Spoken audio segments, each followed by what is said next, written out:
How are we doing, YouTube? It's your friendly gamer, SmartEntity here. Today we're going to have a complete review on the Rakta Ballistica.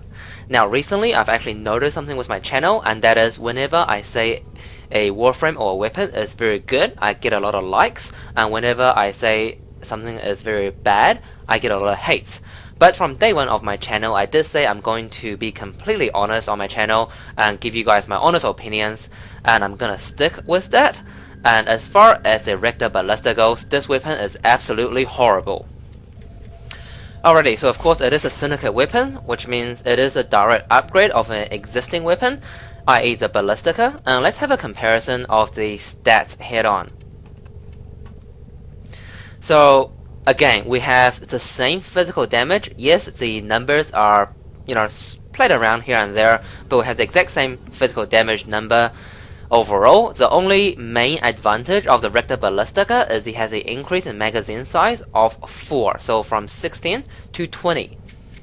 Of course, like all other syndicate weapons, the Rakta Ballistica does have its own syndicate innate power. In this case, it is the Blight power, so once you reach your full gauge, it'll discharge, dealing 1000 VAR damage as an AoE attack. In addition, it'll restore 25% of your max energy and provide a movement speed boost of 10% for 30 seconds.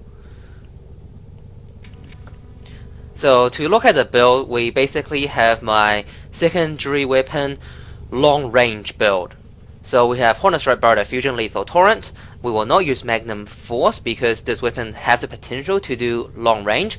We will use Convulsion Passenger Rounds for corrosive, in addition to Heat Charge for that additional 90% heat damage, and we'll chuck in 2 more 60% elemental mods, Jolt and Pistol Pestilence, to further that corrosive. So again, this is for tower build. Alrighty, so we're in a T3 Exterminate here. Now before I proceed on killing the enemies, I just want to show off the 2 foreign modes of this weapon. So I'm not going to move my mouse, I'm literally just going to press the left mouse button. See how inaccurate this is, even at 10 meters? See how big the recoil is? And look at when I fire this weapon continuously. Now, quite literally, if you're more than 10 meters away, you're probably going to lose 50 to 75% of your arrows, just due to inaccuracy alone. Of course, the only time where, firing this weapon like this is justified is when you're like 2 meters away. So imagine if you have LV or Zanuka in front of you, and you just want to kill it as fast as possible. Doing this actually do provide better DPS compared to charging this weapon. And that brings us to the second fire mode of this weapon, so a charge attack. Now this works quite literally like the Dread or the Paris Prime, where you charge and you fire. And when you do this, of course, you're only using 1 arrow at a time, and you do get pinpoint accuracy. Yes, there's a recoil, but it doesn't matter because the amount of time you need to charge again more than compensate for the recoil. And to be honest, 99% of the time, this is how I would recommend using this weapon. Because even though you get lower DPS, you do get much better accuracy, and it makes this weapon a lot more viable. The problem with this, of course, is that this weapon is still a projectile weapon, so you still have a traveling time, and if the enemy is very far away, you of course still have an accuracy issue if they are moving. Now as far as using this weapon versus these level 30-ish enemies, so we got 34, you can quite literally one-shot these simple enemies, which isn't really saying much given that I have put 5 Formers and a Potato on here. And with heavy gunners you do need a couple shots, and I was doing headshots there. Obviously with newer fires, unless you go right into the bubble, you're not going to kill it anytime soon, but once you're in the bubble, like any other weapon, you can one-shot it no problem. So to sum it up, simple enemies, so Lancers, these Crewmen, one-shot no problem. Mowers, Ancients, it does depend on RNG, you can potentially one-shot it, but you may need to do 2 shots, just depending on how RNG goes. With heavy gunners, unless you get lucky and land a proper crit, you won't be able to one-shot them at level 30-ish.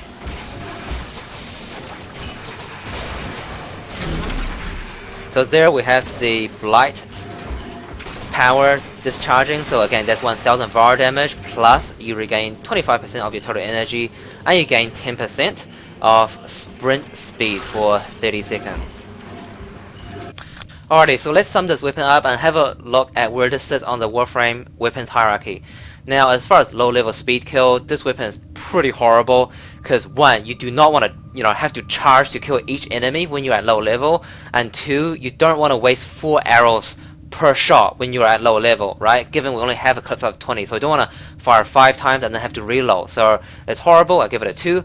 For high-level utility, I mean, okay, I'll admit it, it's not as bad as some of the other weapons out there. We do still have the MK1 weapons, we got the Lato, so I'll give it a 4, to be fair.